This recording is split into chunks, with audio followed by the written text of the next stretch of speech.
You are Locked On Ole Miss, your daily podcast on the Ole Miss Rebels. Part of the Locked On Podcast Network, your team every day.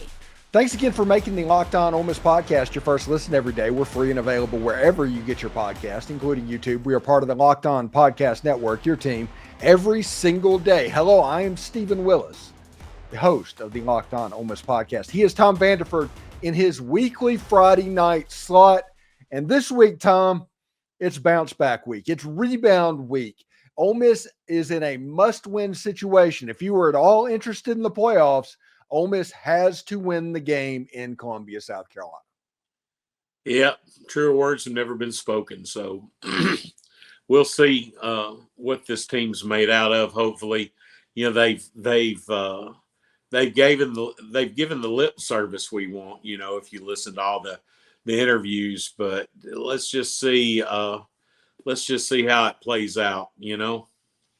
Yeah, and it's real interesting because you're talking about the lip service. Jaxson Dart mentioned there's more opportunities, but we have to handle our opportunities, and basically the margin of error is done. All of the players are going in there. Caden Lee talked about how Jaxson Dart called a players-only meeting, which is kind of the thing to do whenever you lose a ball game in a tight situation. We heard Zach Berry from the Ole Miss Spirit talking about how Walter Nolan was like the last person off the field Saturday after the Kentucky game. And he just kind of was taking it all in. And all of these things are pointing towards Ole Miss handling this the right way. Do you think that is actually going on? Is it lip service, or is Ole Miss about to go into Columbia, South Carolina and put a 50 burger up? I sure hope so. I just, just like just about everybody else watching, I'm kind of heartbroken Saturday, but yeah, you just sit there and looking at it. It's like, what is happening here? This doesn't even look like Ole Miss. Well, the thing that, and I'm not alone. I've talked to a lot of Ole Miss fans, and this has happened a few times. Mm-hmm. It's almost like it offensively, if we get in and our game plan keeps working, we keep rolling, things are fine. But if we get stymied, whatever you want to call it, it's like we're just, I don't know, in slow motion. I mean, I'm not busting on the offensive brain trust at all, but it was a horribly called offensive game, and especially in the first half. Yeah. First half is the worst half I've seen since Orgeron was here. Yeah, I agree. It was horrible. It was hard, and it started off great, got the ball, marched down the field, went up 7-0. And, I don't know what, I can't put my finger on it, but in my opinion, and this is a perspective show. In my opinion, whoever was doing the offensive play calling sucked. Yeah, they did not have their best game. They truly didn't. Because, it's not my podcast. I'm just a perspective guy, but yeah, it sucked.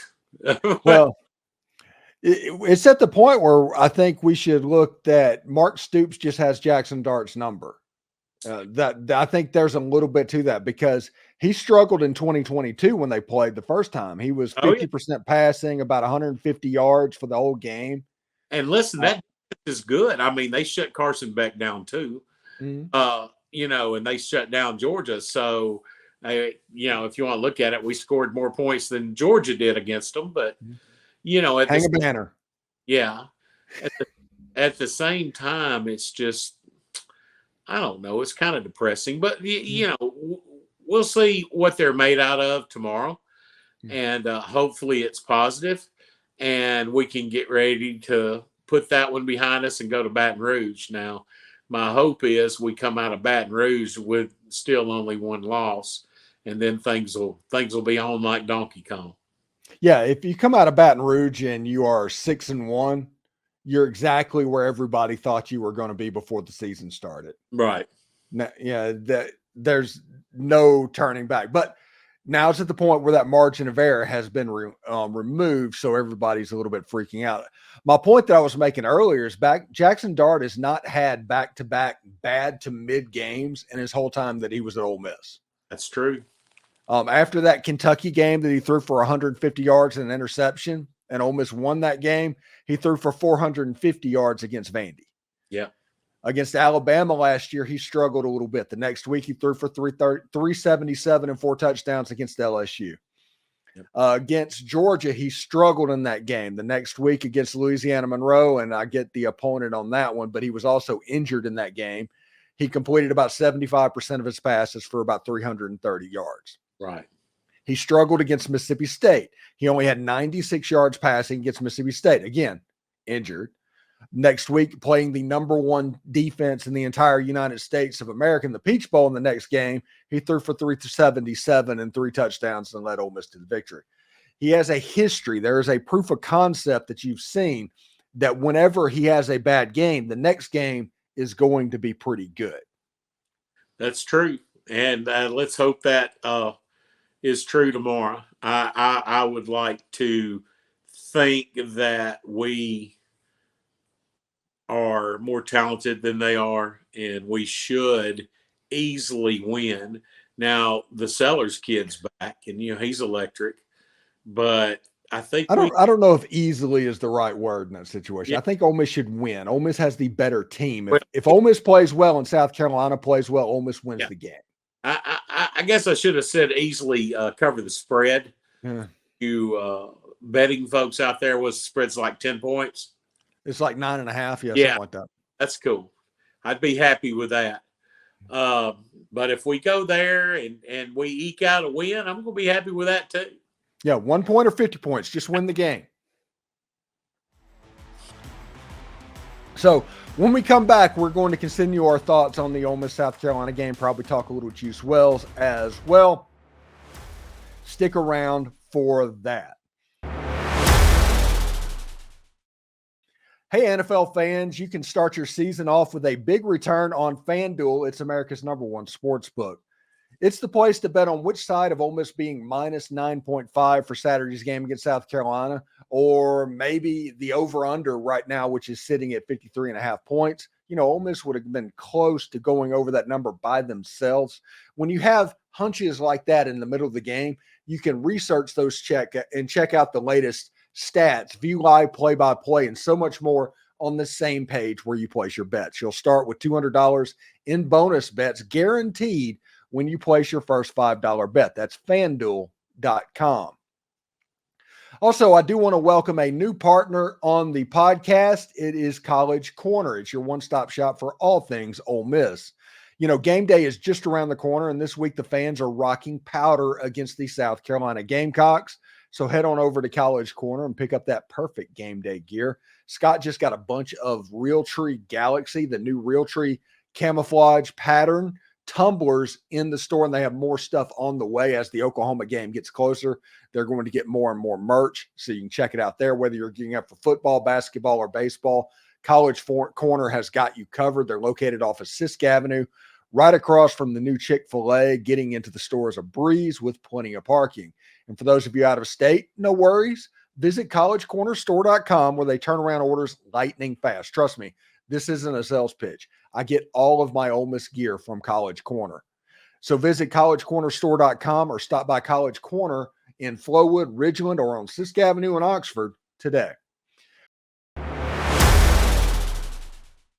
So, Tom, we'll get back to the ball game. This is a big game, and there are storylines. Like this week, I had to do radio appearances all during the week, and there, as you can imagine, there was a lot of South Carolina radio stations, and I had to be very selective with the radio stations that I was taking because I was the person that put up the social media video of Juice Wells back in April.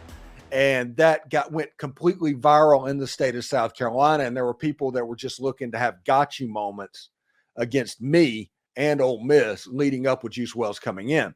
Now, the people that I have talked to, absolutely fantastic, wonderful people. But it does feel like after everybody asked Shane Beamer about it, all the players got asked about Juice Wells, feels like this game is going to be a little bit of a cauldron, and everybody is going to be there to whisper their displeasure to Juice Wells, and Ole Miss is kind of caught in the middle. Yeah. but they're gonna, of course, they're gonna be upset. Hmm. He was a big star with them. They're gonna be angry. I've got a niece that's a South Carolina grad. She's going to be there, and she's not very happy about him playing for Ole Miss. And I'm sure she's not alone. But I think he's going to have a breakout game. I really do. We haven't used him a lot this year. We've used him, and he's done well. But it's almost like we were saving him. Mm-hmm. We haven't used him a whole lot. I don't think it was a rehab situation. I think that maybe we're saving him for, this point forward, hopefully. Now, one thing I want to segue into something else. Have you looked at the injury report? Yes, but you can't believe the injury report. Well, what gets me is I look on there and I see our top two running backs are questionable. And that just makes me wonder if Bentley, okay. Bentley gets a shot. He deserves one. This is Bentley October. He is Mr. October in Ole Miss football. Last year he did not perform well in the early part of the season either. He hardly played. In October, starting with that LSU game, you saw more and more Ulysses Bentley the fourth. And that continued throughout the month of October. Maybe we are about to see a redo of that. I think so. Mm-hmm. Of course, I've been wrong a million times, and I could be wrong on this, but I just have a gut feeling that he's one of those players, I think, that doesn't practice super great. He's more of a game guy. So I'm really looking forward to that and seeing if he can break some of those long runs and give us a little bit of rest in the passing game. Because if you can't run very well, we found that out Saturday, it's hard to protect your quarterback. Ole Miss brought in, let's see, Henry Parrish Jr., Dominic Thomas, Rashad Amos, Logan Diggs. Who else am I missing? Am I missing anybody else? I think that might be it for the transfer players they brought in. Yeah. The one that plays is Henry Parrish, who got a little bit knocked up or beat up in the Kentucky game. Matt Jones is on that injury report as well, as you just mentioned. True. Now, Dominic Thomas, Rashad Amos, they all have 7-yard averages as it goes. It looks like they can all do the job. And I just worry that they're not getting, I don't know, the run that they deserve. And honestly, the run that we played for. I think that there needs to be a little bit more diversity in the offense. And when I mean diversity, I just think they need to play more players. I agree. Because by the end of the year, we talked all season that Lane Kiffin is like, hey, we built this for a 16-game season. We built this for a 60-game season. And 5 games into that 16-game season, you look up, they're playing the offensive line the same way they always have. The running backs the same way they always have. The wide receivers the same way they always have. And they just have better bench depth. And I just feel like Ole Miss, if you're going to have all these weapons, use all these weapons. Yeah, I agree. I may hair lip some people when I say this in the coaching staff if they watch, but I think, I'm pretty sure that Parrish is Smith's kid. He recruited him to Ole Miss, and then he went to Miami with him, and now he's back. He's back. But you didn't sign all those running backs to keep running the one kid. Now, don't get me wrong. He's a good back. But if you cycled him like I thought we were going to, he probably wouldn't be hurt right now. Not only that, but then you find out who has the hot hand in the game, and then you run the dog crap out of them. Yeah, and we are getting to the point we're probably 3 games away from Logan Diggs' officially kicking off. And that's even more depth in that running back room. And that kid, I know he's coming back from injury, But if he's anything like he was at Notre Dame or LSU, we got to rotate him in. We need a rotation at running back. Now, some of it may be, I've heard that some of it may be pass protection issues. I don't know. I don't remember Dew having any problems with pass protection last year. Yeah, he played last year, though. I mean, that doesn't make sense. The only thing that I can think of is that everybody talks about him putting on a little bit of weight this offseason. Maybe that slowed him down a little bit. I'm just trying to think of anything that could happen, Could be. And I mean, it's Lane said he's not in anybody's doghouse, so I don't know. I don't know. It's strange, and Lane keeps everything close to the vest. He may be saving some people for different games, different situations, whatever. But I just don't see why we're not cycling our running backs more. Yeah, and Logan Diggs wears number 22 for anybody that's paying attention. And anytime a running back wears number 22 at Ole Miss, that is correct. That is correct. And, if they play their cards right, he could redshirt this year. The Arkansas game, if his first game is the Arkansas game, he can redshirt this year. It's a redshirt year. Yeah, and, that would be a blessing as well. So I just was, like most everybody, thoroughly disappointed. I thought the team played horrible in the first half. Like you said, it was Orgeron-esque. And I heard a lot of fellow Ole Miss fans were saying that, this isn't what we paid for. And, that's something that you've mentioned that the players and the coaches are going to have to get used to. When you're openly paying players, they want production. Yeah. It's a completely different animal than what college sports was 5 years ago. Exactly. There's people that are financially invested in this, and you are basically pulling every nickel and cent that you can pull out of the fan base, and they are going to be less patient with college kids that are the recipients of that money. It's just the way it's going to be. And anybody that's caught in that old way, it's just not going to work out. Exactly. So, the team hopefully has regrouped.